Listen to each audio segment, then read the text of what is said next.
بڑھتے ہوئے جرائم کی بات کریں بتائیں وفاقی دارالحکومت میں جرائم کا گراف بلند ہو گیا۔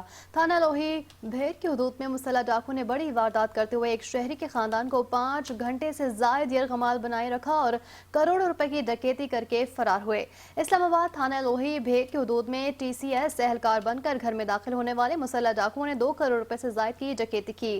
پولیس کے مطابق واقعے کی ایف آئی آر تھانہ لوہی بھیڑ میں درج کر لی گئی ہے، جبکہ واردات کی سی سی ٹی وی فوٹیج بھی 5 نیوز نے حاصل کر لی ہے۔ لواحقین کے مطابق ڈاکوؤں نے اسلحے کے زور پر معصوم بچوں سمیت اہل خانہ کو 5.5 گھنٹے تک یرغمال بنائے رکھا۔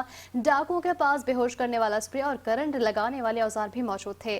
دوران ڈکیتی متاثرہ شہری سے 80 لاکھ روپے سے زائد کی آن لائن ٹرانزیکشن بھی کروائی گئی، جبکہ ڈاکو کو 15 تولہ طلائی زیورات، 20,000 جاپانی ین اور 2,000 امریکی ڈالر بھی لوٹ کر لے گئے۔ متاثرہ شخص کے مطابق ایک ملزم ٹی سی ایس یونیفارم جبکہ دیگر 2 وکلا کے حلیے میں ملبوس تھے۔